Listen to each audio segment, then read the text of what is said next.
I'm Tim Rhodes with Angel Hassman Realty, and I'm here for Park Bench with Brian McCaig of Island Computers. Thank you for doing this.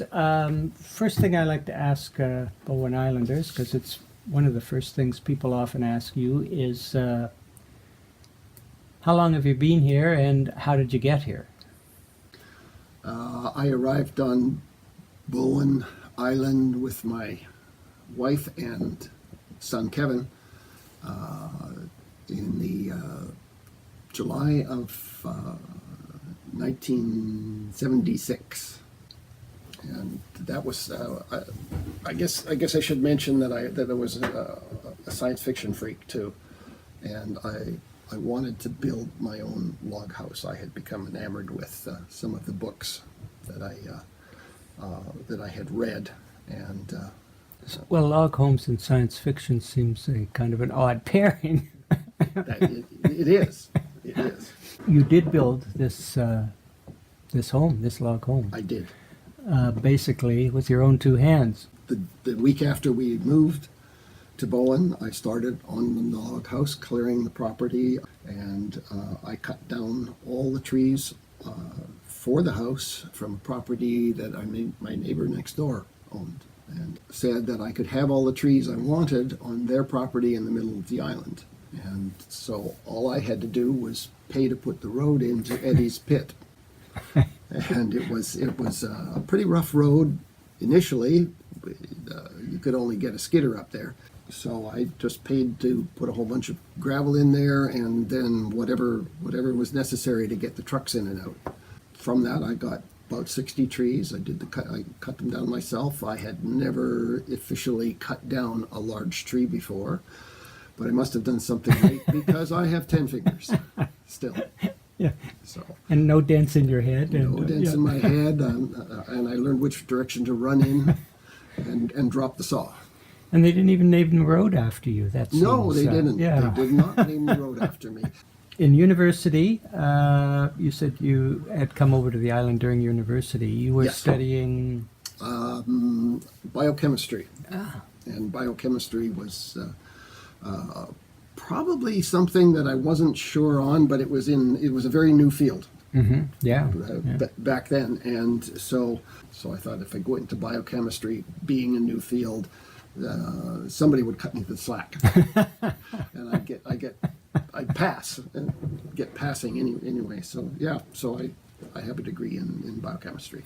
And then you moved to you got employed by the pharmaceutical industry. That's correct. Shortly after coming out of university, I was hired by one of the large pharmaceutical companies, and they needed somebody with a degree. I became the branch supervisor and then the branch manager, and I managed that for about 17 years. What's the segue from pharmaceuticals to Island Computers and Mac repairs? This era, we're talking late 70s, early 80s. Mm-hmm. Computers were just starting to become available to consumers. Our company had bought a few Apple IIs. They didn't find them to be great for some of the business software that they had hoped it would do. Yeah. And I think they were just biding their time until IBM brought out their IBM PCs. So I conned the company into sending me one of the Apple IIs because they didn't really know what to do with them.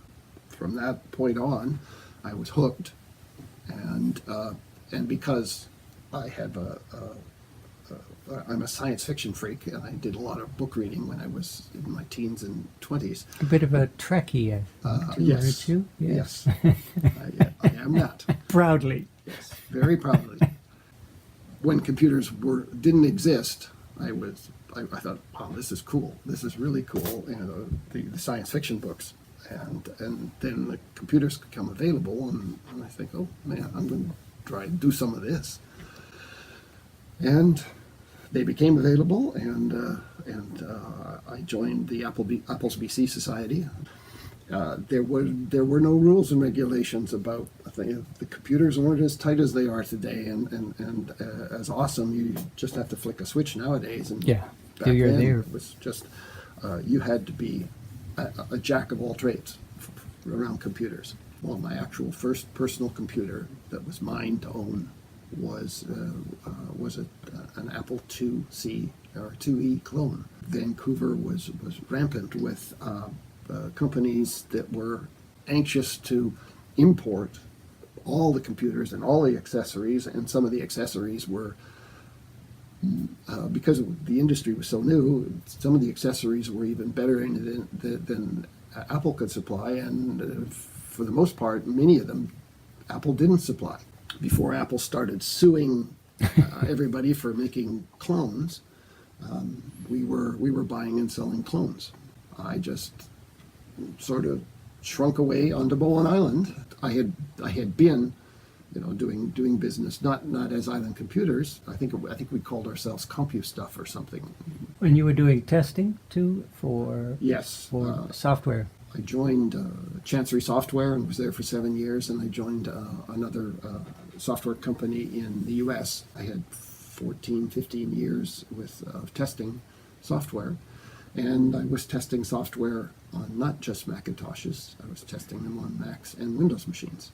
And so I became known as somebody who could fix both, Right. and knew stuff about both. Probably around 2013, I stopped repairing Windows machines. So what services specifically do you then offer Mac folk, of which I'm one? Yeah. In addition to repairing, we do troubleshooting, we do diagnostics, we do consultations, interviews. We assist people in buying computers. We occasionally sell, but we do not sell new. We also do training and troubleshooting. Have you seen that the machines are more reliable in recent years, or? Macintoshes, they've always been super reliable. Right. 90% of the 100 or two I have in my possession are running or will run.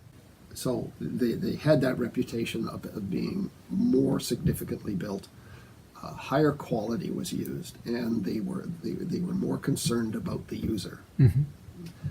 Lately, not so much. I mean, yes, they've still got high quality machines, but they do have issues just like all the other computer companies. When your average Mac lasts between 6 and 10 years, and you can still use it for that.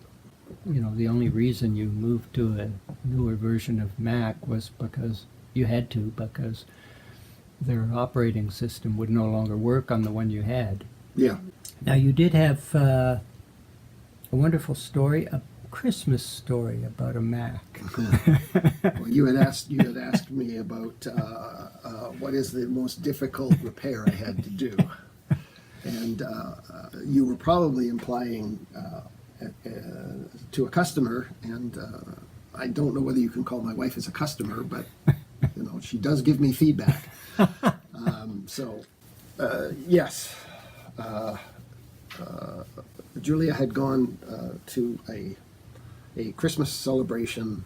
She had packed her backpack with her MacBook, which is one of the white ones, and she had included the celebration fluids, mainly about half a container of rum and another container about half full of eggnog. And she got back in the late evening, and she had a great time. And so she put her backpack down. Didn't hear anything more about it. Everything was fine. We went to bed. In the morning, I was having a shower, and I hear a scream. And this woman that is my wife came upstairs in tears. And she was holding the Mac vertically closed, and out of the bottom edge was coming eggnog, dribbles of eggnog. I calmed her down, immediately went and took the hard drive out, and it was dry. So that edge where it was safe. and I tested it on my machine, and it worked to boot it up, no problems. All her data was fine. But the computer, I mean, over the period, I guess, of a week or two, we got everything back to normal.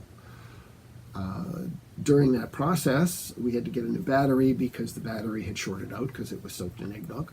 Yeah. And in addition, the battery power and the eggnog combined to make some really colorful turquoisey deposits on the battery and on the little circuit board that the battery was plugged into. And that ate the circuit board up just a bit. Yeah. And so it was just not usable anymore. So I had to find another one of those.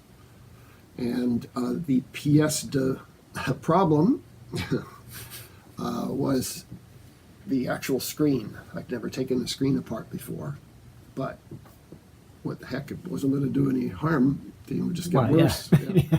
And the actual eggnog had wicked its way up inside the screen. So you could see it, where if you lit the screen up, you could see this blobby type thing occupying part of the screen, about so 3/4 of the Mac screen. lava lamp. Yeah, just like that. Yeah. Basically, yeah, that's what it looked like. So I spent better part of a day taking the screen apart, and I had no idea whether it even worked after I'd taken it apart, because it just, we got it cleaned off and put it back together, and eventually we got everything fixed that was soaked, and it worked. And it worked really well for another 3 years for her, and probably 3 years for our daughter Jim. Amazing. And we still get customers that have spilled coffee, coffee with cream. It does happen. Yeah. Juices, Cokes. So you've been here for, I guess it's 43 years come July. Yep. Why have you been here this long? What's kept you on Bowen? When my wife Julia and I got together, and it's just 21 years ago, I had mentioned that I had built the house completely by hand, and that was probably my only contribution to the community or to the world, as far as I could tell so far. Well, and there was the road too. Yes, well, the road. Yeah. And I love my house, and so I said the only condition I have for us staying together is that you allow me to live here until I pass away, and then get carried out in a pine box, and then you can do whatever you want with the house. I was excited that most of the properties on Bowen are at least 1/4 of an acre. And 1/4 of an acre in Vancouver can house about 6 houses. But in Bowen, it was just one house. So that meant you were somewhat separated from your neighbor, but not too far that you couldn't walk to it. And so I like that. I like that I could go and visit neighbors or get together with people, or I could not. Right. And I could be, I could be left alone in my hermitage if I happened to be in that type of a mood. So I really like that. And the forested environment, it's almost historic. As I was growing up, I lived in North Vancouver. Mm-hmm. Even there, we had forests back then, but not like this. And favorite places? Favorite places, as Julia said, the Snug. Yeah. It is definitely a favorite place.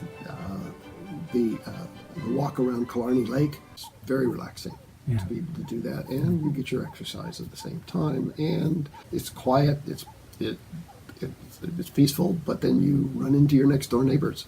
Yeah. Coming the other way. I love the environment.